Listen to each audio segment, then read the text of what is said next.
Chocolate cup cake ഉണ്ടാക്കിയാലോ? നല്ല സിമ്പിളായിട്ട് വീട്ടിൽ പെട്ടെന്ന് തന്നെ ഉണ്ടാക്കിയെടുക്കാൻ പറ്റുന്ന സിമ്പിൾ കപ്പ് കേക്കാണിത്. അപ്പോൾ ദാ ഇതിൻ്റെ റെസിപ്പിയാണ് ഇന്ന് ഞാൻ പറയാനായിട്ട് പോകുന്നത്. ഞാൻ IFB ഓവനിലാണ് കേട്ടോ ഉണ്ടാക്കുന്നത്. ഇത് തന്നെ നമുക്ക് വേണമെങ്കിൽ അപ്പച്ചെമ്പിലും ഉണ്ടാക്കിയെടുക്കാനായിട്ട് പറ്റും. പക്ഷേ ഇന്നത്തെ റെസിപ്പി ഓവനിലാണ് കേട്ടോ. നമുക്ക് റെസിപ്പിയിലേക്ക് പോകാം. നല്ലൊരു ബൗൾ എടുക്കാം. നമുക്ക് അതിലേക്ക് 1.5 കപ്പ് മൈദയാണ് ഞാനിവിടെ എടുത്തിരിക്കുന്നത്. മെഷർമെൻറ്റ് കപ്പിൽ അളവുകളെല്ലാം കറക്റ്റായിട്ട് എടുത്താൽ മാത്രമാണ് കേട്ടോ കേക്ക് നല്ല ഭംഗിയായിട്ട് കിട്ടുള്ളൂ. അപ്പോൾ അതുകൊണ്ട് അളവുകളെല്ലാം കറക്റ്റായിട്ട് തന്നെ നോക്കിയെടുക്കണം കേട്ടോ. ഇതിലേക്ക് 1 ടീസ്പൂൺ ബേക്കിംഗ് സോഡ ചേർത്ത് കൊടുക്കാം. ഇനി ഇതിലേക്ക് 1/2 ടീസ്പൂൺ ഉപ്പ് കൂടി ചേർത്ത് കൊടുക്കാം. ഇനി ഇതിലേക്ക് 1/2 കപ്പ് കൊക്കോ പൗഡർ ചേർത്ത് കൊടുക്കാം. ഇനി ഇതെല്ലാം കൂടെ നമുക്ക് മിക്സ് ചെയ്തെടുക്കാം. ഒന്നുകിൽ സ്പൂൺ വെച്ച് മിക്സ് ചെയ്യാം, പക്ഷേ അതിനേക്കാൾ നല്ലത് ഇതുപോലൊരു അരിപ്പയിലേക്ക് ഇതെല്ലാം കൂടെ അരിച്ചെടുക്കുന്നതാണ്. എല്ലാ പൊടികളും അരിച്ചെടുത്തതാണ് ഇത്. ഇതിലേക്ക് നമുക്ക് പഞ്ചസാര ചേർത്ത് കൊടുക്കാം.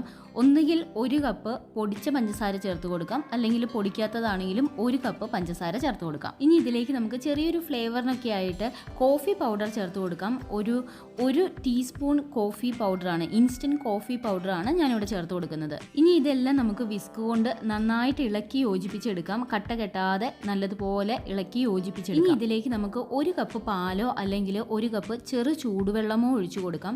ഞാനിവിടെ പാലാണ് യൂസ് ചെയ്തിരിക്കുന്നത്. കറക്റ്റ് 1 കപ്പ് പാലാണ് ചേർത്ത് കൊടുക്കുന്നത്. തണുത്ത പാലല്ല കേട്ടോ, ഇത് തിളപ്പിച്ച് ആറിയ ശേഷമുള്ള പാലാണ്. 1 കപ്പ് പാലാണ് ചേർത്ത് കൊടുക്കുന്നത്. ഇനി ഇതിലേക്ക് വെജിറ്റബിൾ ഓയിൽ ചേർത്ത് കൊടുക്കാം. ഞാൻ 1/3 കപ്പ് വെജിറ്റബിൾ ഓയിലാണ് ചേർത്ത് കൊടുത്തിരിക്കുന്നത്. അളവുകൾ കറക്റ്റ് ആയിരിക്കണേ. അപ്പോൾ ഇതേ അളവ് തന്നെ എടുക്കുവാണെങ്കിൽ ഇതേപോലെ തന്നെ കേക്ക് കിട്ടും. ഇനി 1 മുട്ട ചേർത്ത് കൊടുക്കാം. ഞാനിവിടെ കോഴിമുട്ടയാണ് എടുത്തിരിക്കുന്നത്. മുട്ട വേണ്ട എന്നുള്ളവർ മുട്ടയില്ലാതെ ഉണ്ടാക്കിയാൽ മതി.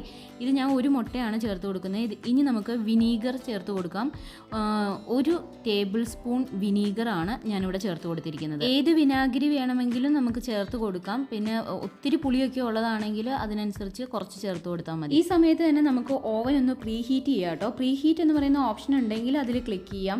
ഒരു 180 ഡിഗ്രിയിൽ 15 മിനിറ്റ്സ് നമുക്ക് പ്രീ ഹീറ്റ് ചെയ്യാം. അല്ലെങ്കിൽ മൈക്രോവേവ് പ്ലസ് കൺവെൻഷൻ എന്നുള്ള ഓപ്ഷൻ ക്ലിക്ക് ചെയ്തിട്ട് ഒരു 15 മിനിറ്റ് 180 ഡിഗ്രിയിൽ നമുക്ക് ഒന്ന് പ്രീ ഹീറ്റ് ചെയ്യാം. നമുക്ക് ഈ സമയം കൊണ്ട് ഇതാ നല്ലതുപോലെ ഇളക്കി നല്ല പാകമാക്കി എടുക്കാം. ഇപ്പോൾ നമ്മുടെ കേക്കിനുള്ള മിക്സ് റെഡി ആയി കഴിഞ്ഞു. അപ്പോൾ ഇതാണ് നമ്മുടെ കേക്കിനുള്ള മിക്സിൻ്റെ ഒരു കൺസിസ്റ്റൻസി എന്ന് പറഞ്ഞാൽ ഇതാ ഈ ഒരു സ്റ്റൈലിലിരിക്കണം. ഇനി നമുക്ക് കപ്പ് കേക്കിനുള്ള കപ്പ് എടുക്കാം. ഇത് സ്റ്റേഷനറി സ്റ്റോറുകളിലും എല്ലാ മാളുകളിലൊക്കെ തന്നെ അവൈലബിൾ ആണ് കേട്ടോ. അവിടെ ചോദിച്ചു കഴിഞ്ഞാൽ പല കളറിലുള്ള കപ്പുകൾ നമുക്ക് കിട്ടും. അതിനുള്ളത് സെലക്ട് ചെയ്യാം. അപ്പോൾ നമുക്ക് അത്യാവശ്യം ഇതെല്ലാം ഇങ്ങനെ നിരത്തി വെച്ചതിന് ശേഷം അതിലേക്ക് ബാറ്റർ ഒഴിച്ചു കൊടുക്കാം. ബാറ്റർ ഒഴിച്ചു കൊടുക്കുമ്പോൾ പ്രത്യേകം ശ്രദ്ധിക്കേണ്ടത് 1/4 കപ്പ് ബാറ്റർ ഒഴിച്ചു കൊടുത്താൽ മതി. കാരണം ഇത് പൊങ്ങി വരുമല്ലോ. അപ്പോൾ അതിനനുസരിച്ച് വേണം ബാറ്റർ ഒഴിച്ചു കൊടുക്കാനായിട്ട്. നിറയെ ഒഴിച്ചു കൊടുക്കണ്ട. നമ്മുടെ ഓവൻ പ്രീ ഹീറ്റ് ആയി കഴിഞ്ഞിട്ടുണ്ട്. അപ്പോൾ ഇതിൻ്റെ ഒട്ടും ചൂട് പോകാതെ തന്നെ വേണം കേട്ടോ നമുക്ക് ഇതിനകത്തേക്ക് വെച്ച് കൊടുക്കാനായിട്ട്. അപ്പോൾ ഇനി നമ്മൾ പ്രീ ഹീറ്റിംഗ് കഴിഞ്ഞു കഴിഞ്ഞാൽ ഓവനിൽ മൈക്രോ പ്ലസ് കൺവെൻഷൻ ക്ലിക്ക് ചെയ്തതിന് ശേഷം 20 പോയിൻറ്റ്സ് ആണെങ്കിൽ 10ൽ 2 പ്രാവശ്യം ക്ലിക്ക് ചെയ്യുക. അത് കഴിയുമ്പോൾ ഈ മൈക്രോ പ്ലസ് കൺവെൻഷൻ എന്ന് പറയുമ്പോൾ തന്നെ 180 ഡിഗ്രിയിലാണ് അത്.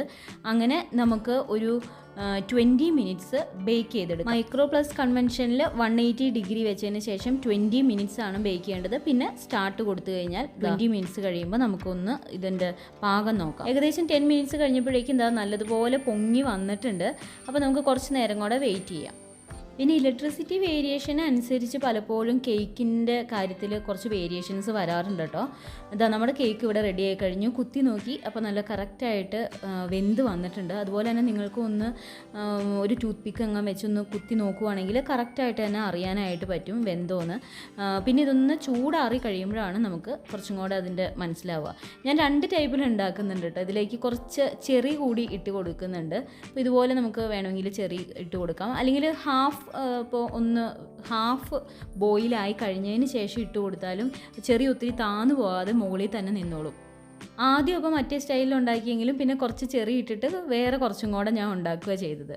പിന്നെ ആദ്യം ചെയ്തതുപോലെ തന്നെ ബേക്ക് ചെയ്തെടുത്തു. ഇതാ നമ്മുടെ കേക്ക് റെഡി ആയിട്ടുണ്ട്. മുകൾ ഭാഗം ഇതാ പതിയെ ഒന്ന് പൊട്ടി വന്നിട്ടുണ്ട്. അതെനിക്ക് തോന്നുന്നു കുറച്ച് വെള്ളത്തിൻ്റെ അംശം കൂടുതലുള്ളത് കൊണ്ടാണ് അങ്ങനെ വന്നത്. പക്ഷെ നല്ല സ്പോഞ്ചി ആയിട്ടുള്ള നല്ല സൂപ്പർ കേക്കാണ്. നല്ല ടേസ്റ്റാണ്.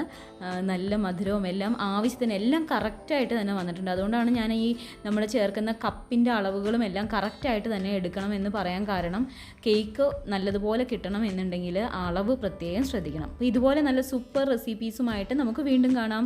സബ്സ്ക്രൈബ് ചെയ്യാൻ മറക്കണ്ട, ലൈക്ക് ചെയ്യാനും കമൻറ്റ് ചെയ്യാനും.